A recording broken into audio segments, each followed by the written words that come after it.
this sizzle reel out.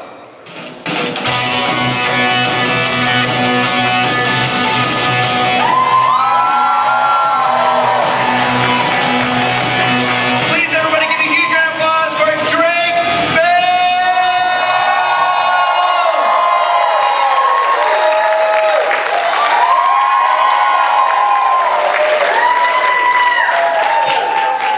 Hey everyone, how's it going? How are you? Thank you all so much for coming. Yeah, thank you. Really appreciate this. It looks like we have a lot of people waiting to ask some questions. That's going to be good. It's going to be a good one. Let's kick things off. How do we start these off with the same question? Basically, what were the first steps that got you into acting, into voice acting, into music? What were the first steps that led you here today? Well, it started when I was very, very young. I was about 5 years old when I started acting. But before that, I mean, I can remember very, very far back. It's very strange. But my dad would put on these old movies of Martin Lewis, Jerry Lewis and Dean Martin, and Abbott Costello, and the Marx Brothers, and I Love Lucy, and the Munsters, and all this classic comedy. And I just loved it. I just thought they were so funny, and I would reenact them and try and do impressions, and I didn't know that you could ever be an actor or do something. Like, these movies were in black and white. I was like, I just loved to do that. And then my dad loved baseball and got me into Little League and stuff like that. And I just would rather make the kids laugh on the bench than be on the field. And so one day when I was like, the ripe old age of 5, he's like, hey, would you want to be on TV?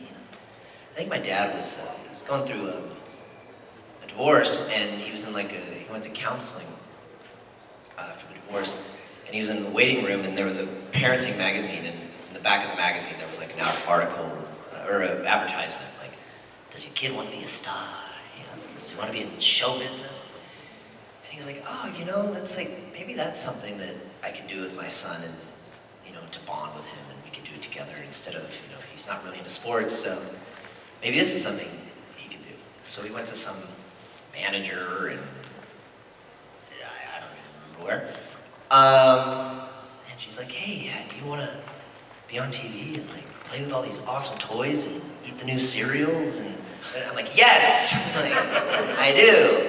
And then my first commercial was for Whirlpool appliances, and I took about a year till I actually booked something. So it was just auditioning.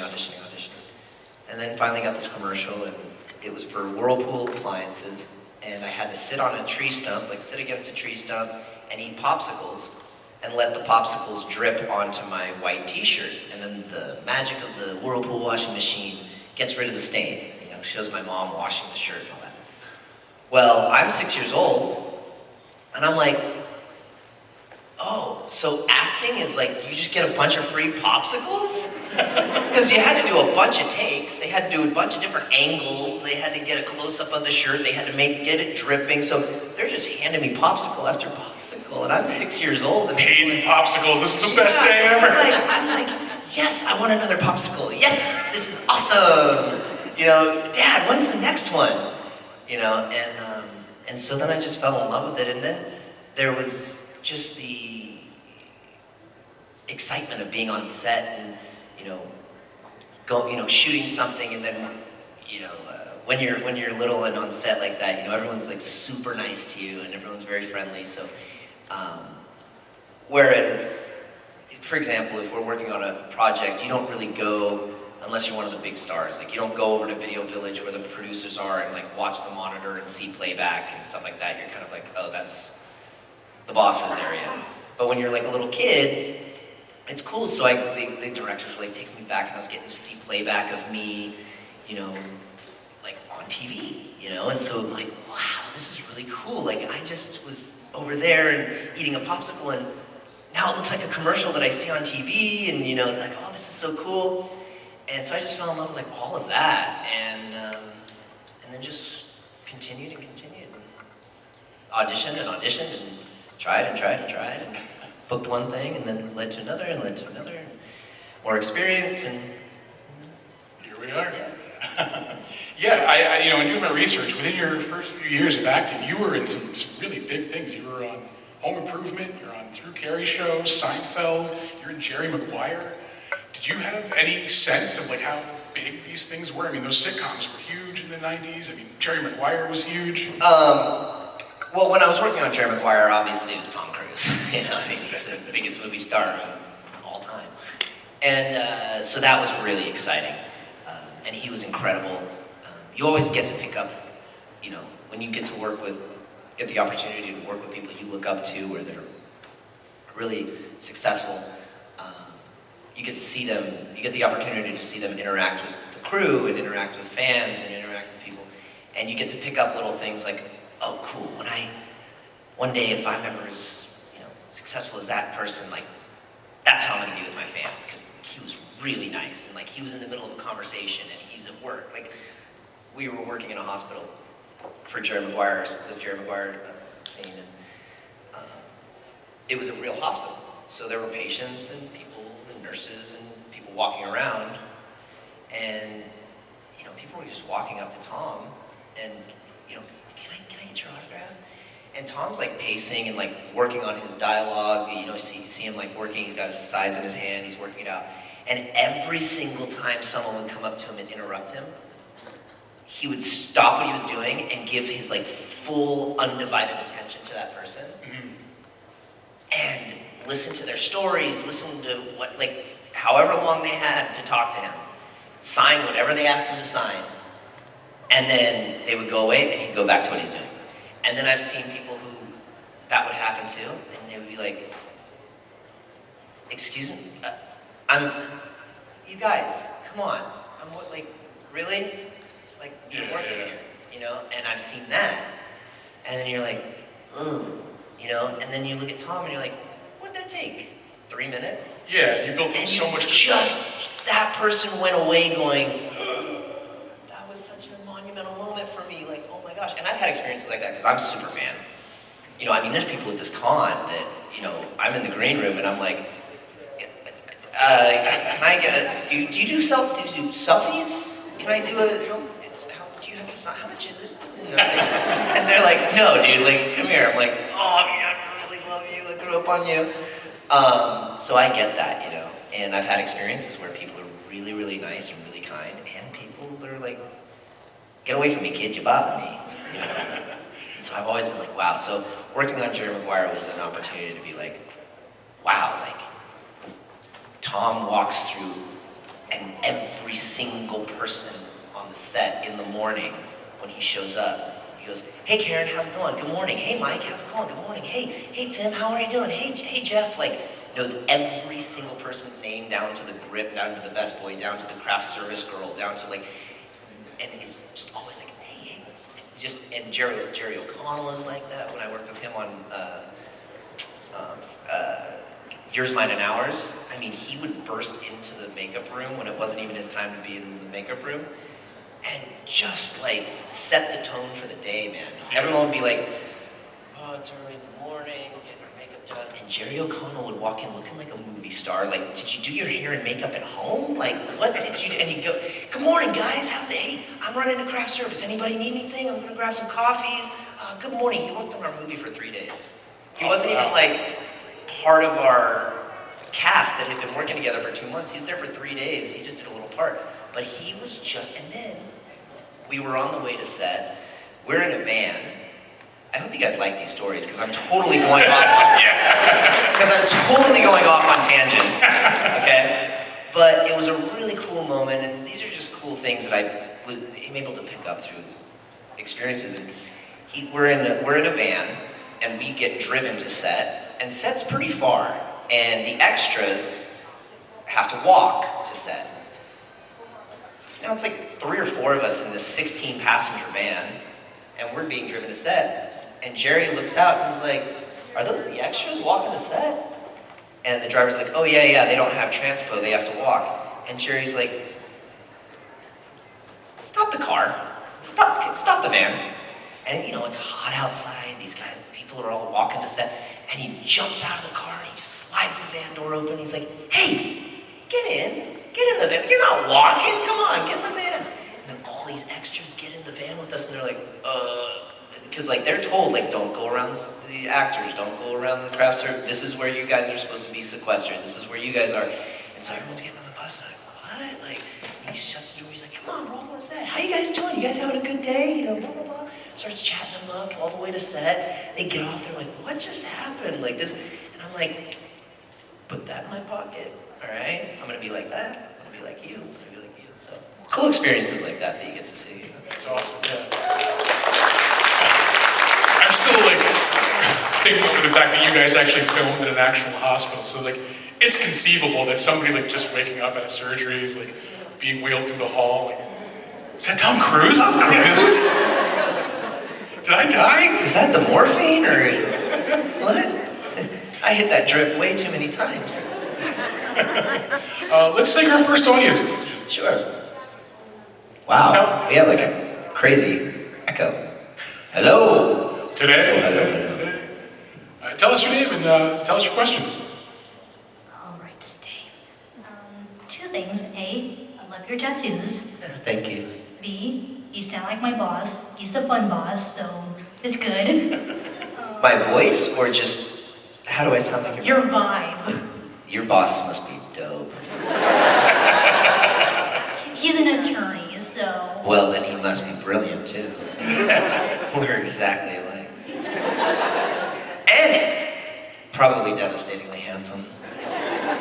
That's true. His wife is very happy.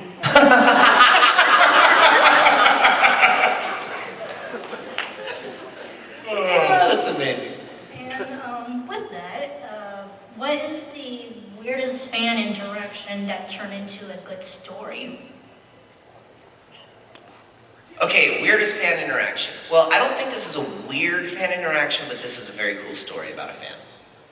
So, I had this fan that would come to my shows all the time, ever since he was little. I've known him since he was a kid. And he would always come to meet and greets. And then I would see him posting on Instagram, him performing my songs at his house, you know, playing guitar, playing piano. And as the years progressed, I followed this kid because he was getting really good really fast. Like, virtuoso good. And then he started posting my songs, him playing it on piano, on the guitar, on the cello, on the violin, on the accordion, on the clarinet, on the saxophone, on the banjo, on the upright bass, on the literally every instrument. And I'm just like, man, this kid is unbelievable. And still coming to concerts and meet and greets and stuff and getting his guitar signed, and I'm like, you know, telling him how talented he is and how great he is. And so I asked him, no. So I was putting a band together in Mexico. He's from Mexico. He lives in Mexico. And I was putting a band together, and I needed people in that area. And I needed like somebody who could just play everything. Like, we always have a guy in the band who's like the utility guy. Oh, you can play acoustic guitar when we need acoustic guitar. Oh, you can play organ, keyboards when we need that. You can fill in where we need you. Kind of all utility. And I'm like, man, who am I gonna get that knows all my songs, that plays every instrument, that can... Kent, obviously. I'm like, of course. Like, he knows all my songs and he plays every instrument. He's amazing. And so I hit him up and I'm like, hey, you want to be in a band? You want to be in the band? Like, I've got this tour coming up and this and that. And so now he's in the band. And it's just like, he can't believe it. And so I asked him, I'm like, man, like, why? And this is where, like, anything that you guys want to do in your life, like, you don't know how you're going to get there, right? You don't know how. And if you plan on it, that isn't how you're going to get there. But if you just, like, put in the work, like, this kid put in all the hours to learn these instruments, to learn these songs, to learn everything. I could literally tell this kid, hey, this song off this album, play the saxophone part. And he'll pick up his sax and play exactly the song. It's unbelievable. But he put in that work, you know. And I asked him, I said, how do play so many different instruments. Like, how did that happen? Like, what made you like want to just like? He goes, well, when I was a kid, all I wanted to do was be in your band. That's all I wanted to do. I started playing guitar because of you. I started playing music because of you. All I wanted to do was be in your band. Well, when I was listening to your music, you have so much instrumentation in your music. It has so much, it's not just rock band. Like, you have horns and orchestral things and all this. And so I said, okay, if I'm going to be in Drake Bell's band, I have to know how to play everything, because if he needs a guitar player, I need to be able to be the guitar player. If he needs a piano player, I need to be able to be the piano player. So I need to know how to play everything, so that one day, if he needs a violin player, I can do it. And I'm like, are you kidding me? He's like, that's why. And I'm like, and now you're in the band? He's like, and now I'm in the band. I'm like, that's what's crazy. But that's a story where it's like, he didn't know that I was going to hit him up one day and he was going to pop into my brain, but he's posting and now it's coming across my feed. No one's ever going to see this. Oh, I'm going to post this of me singing, and no one's ever going to see it. No one's ever going to see it. Drake, no, not Drake. What was it? Tyler, the Creator, just told a story about this guy that he discovered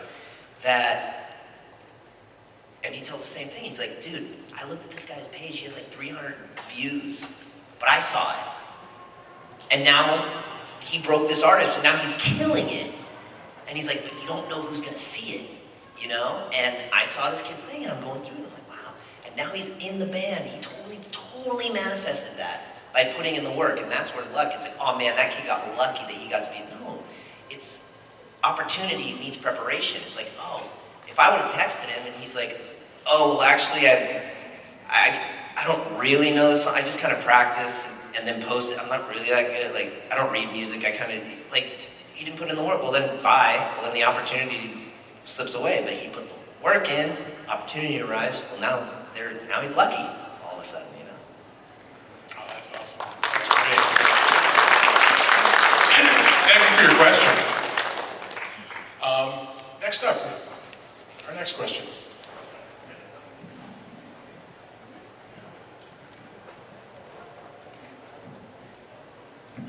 Hey Drake, how's it going? Thank you so much for being here. Yeah, cool shirt. I had a two-part question.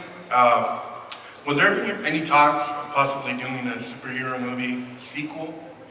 And the second part of my question, how fun was it working with Leslie Nielsen, or maybe being on the set of Seinfeld with the Seinfeld cast? Being on the set of Seinfeld was awesome. I mean, those guys were really, really nice.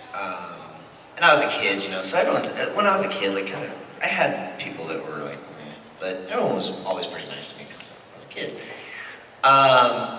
But working with Leslie was incredible because I grew up on all of his work, and he was an icon to me.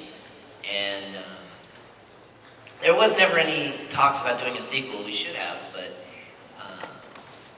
but yeah, that would have been really fun. But no, working with Leslie Nielsen was incredible. He's just as funny off camera as he is on camera, and goes around with his fart machine and the famous fart. He carries it with him everywhere and does it to everyone, like constantly. It's actually really funny. You think you get old, but it's hilarious. And yeah, so it was a really great time. Thank you. Yeah. Thank you. Yeah, you've worked with some pretty big names. You mentioned Jerry Lewis earlier, and you worked in the Jerry Lewis project. Did you get to work with him when you did that? We didn't work together for the project, but I did get to go and spend the day with him at his office in Las Vegas, and that is one of the most incredible memories of my life. And I can only imagine meeting a legend like that. And that's my legend. Yeah. That is my guy. That's my Elvis. So to be able to sit in a room and hang out and just talk shop, and it was like a dream, like a surreal moment. But we spent all day together, and it was really incredible. Oh, that's awesome. Next up, who do we have next? Tell us your name, tell us your question. Hey Drake, my name is Sam, here from beautiful Tampa Bay. I have a quick question for you. So, grew up watching you on Drake and Josh, my brother and I. Love that show. Oh yeah. And then, kind of followed you through music afterward. Loved albums like Ready, Steady, Go. They carry a really unique sound.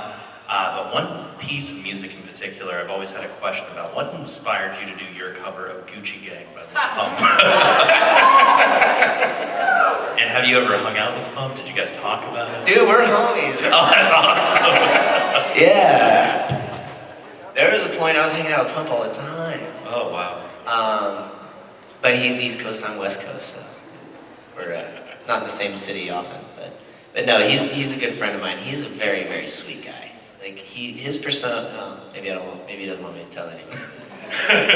But his persona is a little exaggerated. He's a very, very, very nice guy. Very respectful, very kind. You can tell he had good parents. Like when people walk into a room, like he's a very smart, very sharp. Like he's a cool kid. And well, I was at a friend's house, and I really liked the song Gucci Gang. Like it was kind of like a guilty pleasure. I was like, I don't care what anybody says. There's a reason the song's a hit. Like, 'cause it's a hit, and everyone's like, this is the most ridiculous song ever. Like, what is it? I'm like, dude, just play it. Just listen to this. Like, I try and like explain like the brilliance of it. And then I was like, no, just look if we just broke this song down, watch, you know. And I picked up the guitar, and I'm like trying to figure out. I'm like, okay, well, what chords could I play over this? And then I did it just like as like a little folky thing. And I'm like, look, Mom did more than you made up about. And I started doing it, and I was like, oh my god, this is actually ridiculous. And I was like, wait. And my friend had a little like a chord like recording equipment, you know.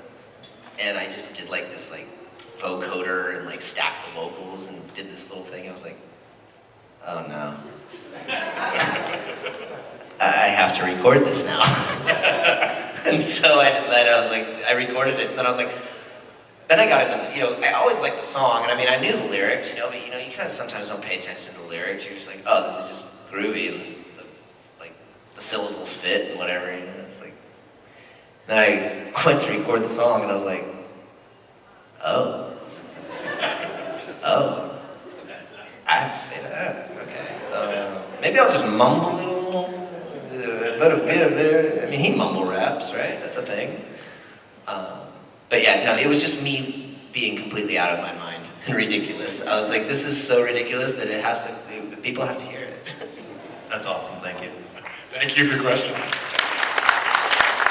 While we're on the topic of music, another artist that you covered was Brian Setzer. I know you worked with him too. Are you a big fan of Brian Setzer? Yeah, I have him tattooed on my back. Do you really? Yeah, I'd show you, but we're in public. Yeah, no, I have. Oh, and I have a Stray Cats tattoo too. Oh, there you go. That's awesome. So that's Brian Setzer's band. That's the Stray Cats. If you don't know them, you should listen to them. They're awesome. 80s rockabilly band. No, he's my guitar god. He's like why I play guitar. I mean, if you guys watch Brian Setzer on stage, you'll be like, oh, I've seen Drake Bell in concert. Like, that's exactly everything that Brian does. And so working with him was just an absolute, another dream moment of, like, this is just unbelievable. I used to listen to his, I mean, that was the guy that I was like, this, I mean, I have tattoos because Brian Setzer, you know. My parents always, my mom and dad are always like, what's with the tattoos? I don't get the tattoo thing. Like, what's with that? I'm like, you took me to the Brian Setzer concerts. Like, I had him on my walls. Like, you saw, like, I tried to do my hair, dress like it. You didn't think the tattoos were coming? I'm like, look at the guy, he's covered. I'm like, the tattoos were on their way. Like, you didn't, like, it's not that big of a mystery where they came from. Because I look like him, I had to dress like him, I had my hair like him, and then I was like, well, but I'm a kid, but one day I'm gonna have that, because he has this tattoo on his arm, and I'm like, one day, I'm gonna have the Stray Cat tattoo. Again, it's preparation and opportunity. It's another perfect example, yeah. So we got to make the record with him, and what was the coolest part of making that record was there's a guitar solo of Brian's. It's one of my favorite guitar solos. It's from a song called I Won't Stand in Your Way Anymore. And it's just the most beautiful guitar solo. And I was covering the song for the album, and I was getting all these guitar players to do the solo, and it just was like, no. Like, the notes are right, but it's just like it doesn't sound as good as Brian. It doesn't feel. It's like I don't feel it. Like, no. And so Brian called the studio, and he's like, "Hey, how's the recording going? How's it going?" I said, "It's going great, but man, we're doing I Won't Stand in Your Way, and I've been trying these guitar players here, and the solo, I just can't get the solo to sound the way I want it to sound. It doesn't sound as good, It's like it needs to sound as good as the original." And sometimes Brian's like into doing stuff, and then sometimes he's not into doing stuff. So you gotta catch him on he's very spontaneous, and he's like, "Hey, just send it over. I'll do it. I got time. Just send it over." And I was like, Say what? "Oh, okay." So I sent it to Brian, and I do it in a different key than he does it. And so he calls me. He's like, "Oh man, you did it in a different. I gotta tune. All right. I gotta learn it first, but then I'll send it over." And he sent it over, and I have Brian say, it's me covering a Stray Cats song, my favorite band, and Brian coming in with the guitar solo, and it's like being on a record with the Beatles. It's like I can't. That's just unbelievable. We'll go to our next audience question. Hello. I actually came out here, I've never been to Comic-Con before, so this is my first one. And I just came out here because I wanted to see you. I'm from Columbus, so we don't have too many fun stuff, but I really had to see you. I always grew up watching Drake and Josh, so I'm real happy to be here. How are you? Yeah, I'm great. Thank you Thank so you for much. coming. Thank you. So my question is, I used to act and model a lot, and I still do it sometimes. I had to take a break because of foot surgery. But when I act, the only rules I would ever get was when I self-taped, because I'm really nervous. I'm nervous right now talking to you. So I guess my question is, how do you deal with that when it comes to auditions? Because when it's self-taping, I'm good. When I'm on set, I'm good. But that initial audition, I'm overthinking it. I'm super nervous. Totally, 100%. That's the worst thing. I mean, actors, ask any actor, well, I take that back. I know maybe 2 or 3 that actually tell me, "I love auditioning." I'm like, what is wrong with you? No, but I actually did. This really, really well-known, famous actor, I was talking to him, his name is Richard Kind, and he said, oh, pilot season, because pilot season comes around and you're auditioning a ton. That's when the auditions really pick up. You're doing tons of auditions. And it's really daunting. And he's like, "I love pilot season." I'm like, "Ugh, pilot season." He's like, "Yeah, I get to act so much." He's like, "I get to go in all these rooms and I get to act, and it's what I do, and I love it. I get to go in these rooms and act." And I'm like, "No, you get to go in these rooms and be nervous that someone's judging you and are they gonna pick me?" And he's like, "No, my job is to just go in and act." He's like, "I don't care if they pick me or not. That's out of my control, And I'm like, wow, what a way to think about it. But all of the successful people who just crush auditions, and I am not one of them, because I actually am a bit more like you. I get terrified, I get really self-conscious, I overthink it, I overthink it. It doesn't leave, getting an audition is until the audition's over. From the second I know I have the audition to the second it's over, it's, but what I do is, and Brian, Breaking Bad. Oh, Cranston. Brian Cranston said this. He's like, "Look, I have one job. My job is to act, right? My job is to go in, or if you're a model, or whatever your job is, you go into the room and you do your job, right? So it's okay, well, my job is to present this character and this material in the way that I feel that it should be best represented, give my performance, use the room. This is my space, this is my time, this is my performance, here you go. This is what I have control over. This is the only thing I have control over, is my performance. There's my performance. Have a nice day, and you go get a cheeseburger. Because everything else is out of your control. Yeah. Whether they pick it, because also it's someone in the room might have liked you, but someone in the room might have liked some other person. And then they have to argue over who's got seniority and who's gonna, and then then they pick it, but then it goes to, say you're doing a commercial, then it goes to the buyer of the commercial, and they're like, we actually wanted to go with a boy. And then they're like, oh, so then that's out of your control. You didn't know that the buyer changed their mind. It's not because you were a bad actress, it's not because you didn't have the look they wanted, not because of this, not because of that. It's just when they got they changed their mind. Oh, you know what, we want to use a boy for this commercial instead. And then you're like, oh, they didn't like me, I did a bad job, and this and that. And you're like, no, it's something so completely out of your control that has absolutely nothing to do with you. It's just they're selling a product, and this is what they decided to do. It has nothing to do with your performance. So if you go into it with that knowledge, and you leave with that knowledge, you literally have all the control, right? You're like, hey, I have the control to go in here. This is my performance. Now I'm out. See you later. On to the next audition. And that's when Bryan Cranston's like, I never stopped working. And I had another friend who she just crushes auditions. She books everything she goes out on. She books it. And I was asking her, like, what is your prep? Like, what is your thing, you know?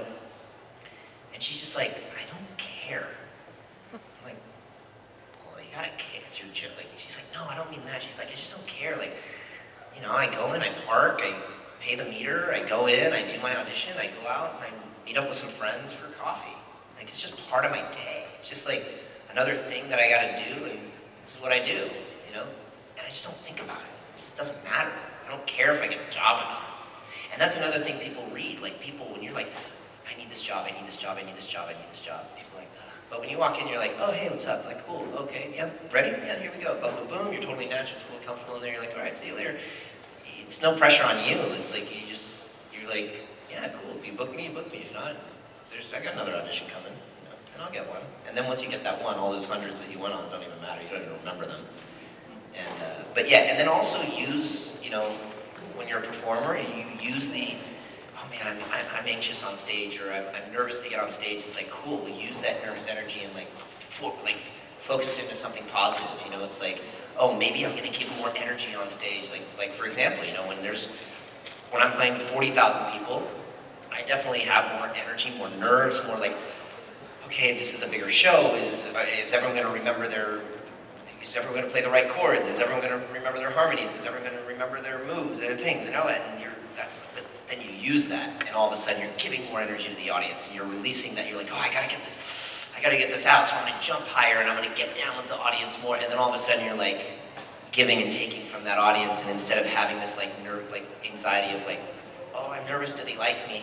It's now you're just using that energy and putting on a exciting show. You know.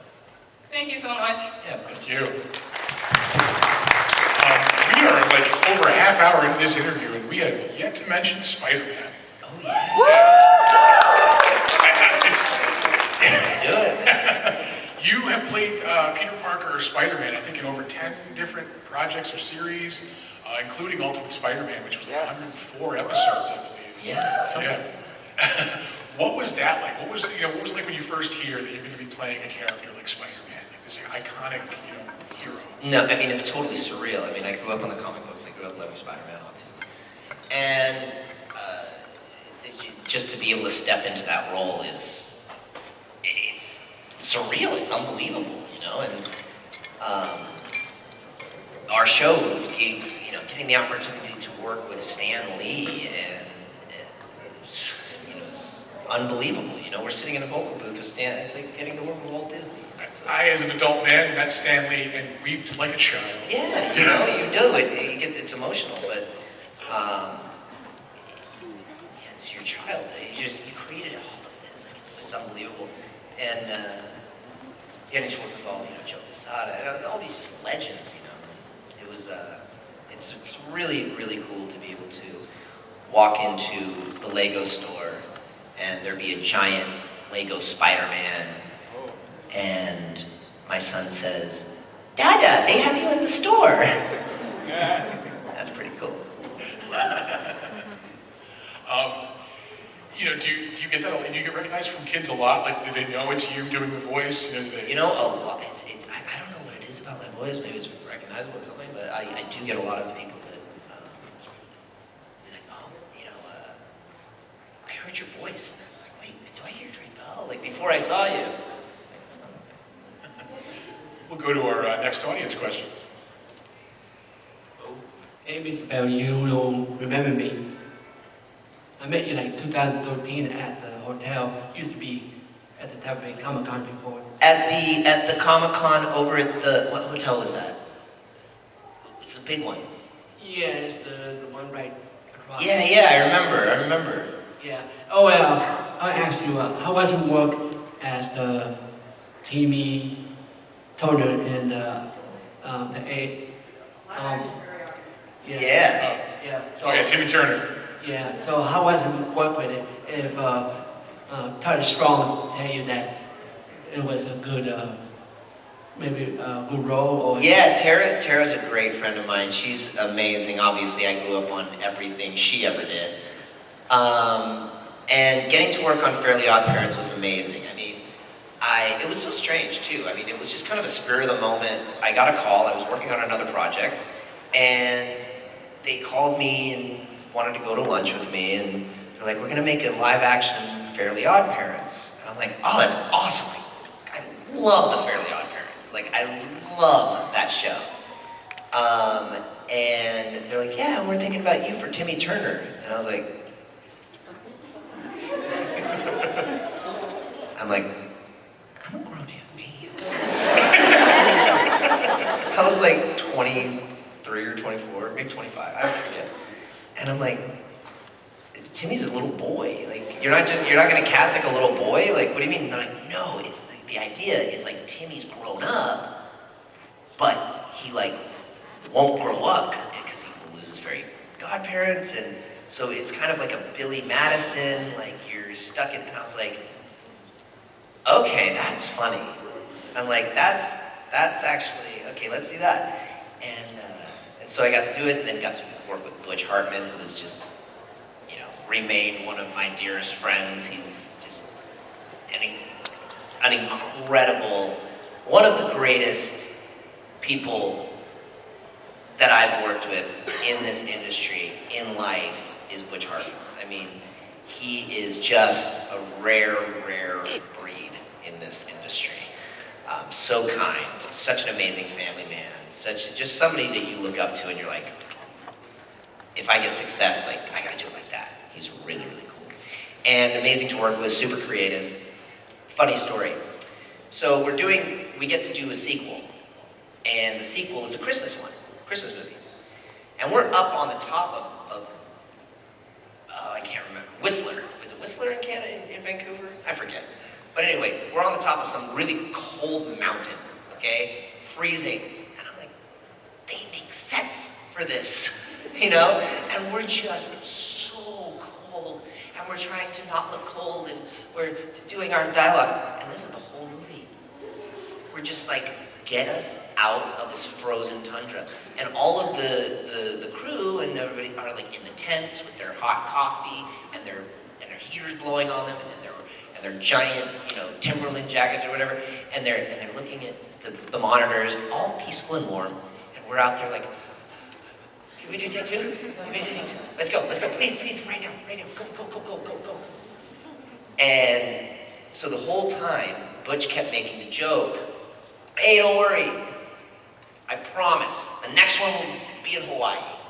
Next one we're doing Hawaii. I'm like, Butch, we get it. It's not funny anymore. I'm really gonna die in cold. Like, I don't want the Hawaii joke again, you know? But the whole time, he's like, don't worry, next time's Hawaii. I'm like, yeah, okay. Like, there's not gonna be another one. Aloha. Yeah, you know, like, yeah, you know? And so, we finished the movie, and nobody expected to get a call for the third one. And we get a call for the third one, and my agent's like, oh, by the way, it's pretty cool. You're gonna be shooting in Hawaii.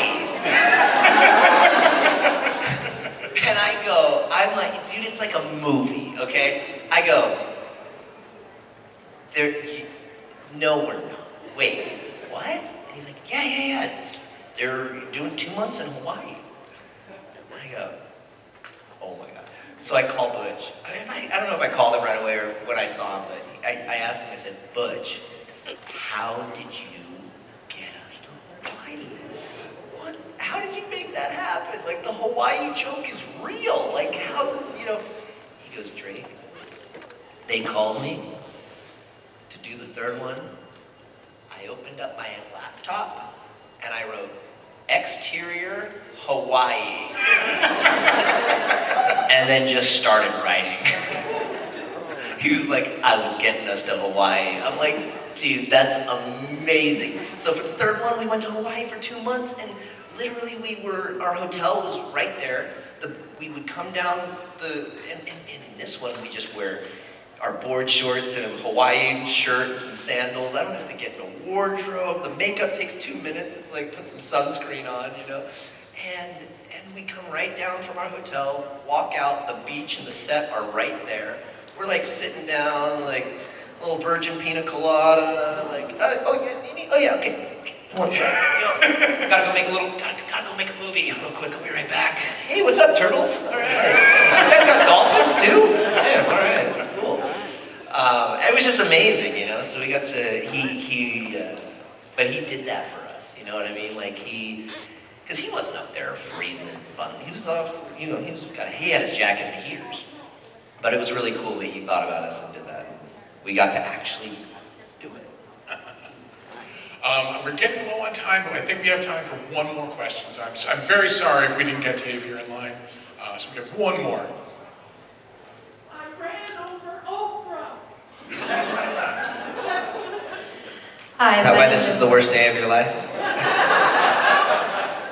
Speaking of Drake and Josh, I grew up on the show, of course, but I got 2 quick questions. We can only take 3.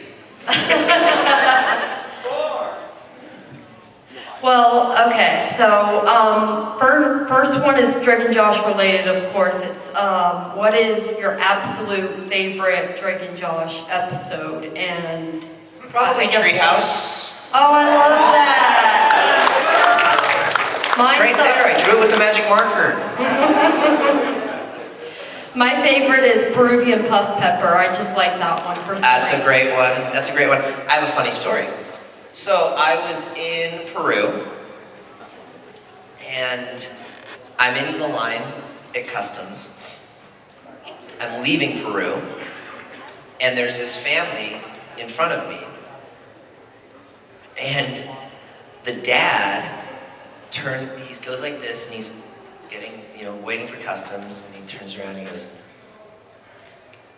oh no way. This is impossible. This is impossible. No way. You guys, look who it is. And his kids turn around, and their mom turns around, and they're like, no way. And I'm like, I'm thinking they're saying no way because they're like, they can't believe that it's Drake, but whatever, I'm like, oh yeah, cool, like, hey. And they're like, no, you don't understand. This entire time that we've been here in Peru, all we've been doing is making the joke, I wonder if they have the Peruvian puff pepper here. Hey, do they have hey, where can we find the Peruvian puff pepper? And literally, we've been making that joke all week. And now we're leaving Peru, and we turn around, and you're just standing right behind us? This is the weirdest thing ever. We've been searching for the Peruvian puff pepper, but we found Drake Bell. In Peru! They were like, this is yeah. So yeah, so that was one to remember. My next question, it'll be real quick, I promise you. Oh, it's okay. I love your music too. I love I Found a Way. And what is your favorite music that you've ever done, or song that you've ever done? Well, that's hard. There's hundreds of them. They're all like my babies. But no, I really enjoy the song I Kind of Relate off of my new album. I think it's a very introspective, self-reflective, kind of honest song. Really proud of my first album, Telegraph. I'm really proud of it. It's all really good. You should listen to it. Do you like Highway to Nowhere? Highway to Nowhere is a great one. Highway to Nowhere is a good one. Makes me happy. Yeah.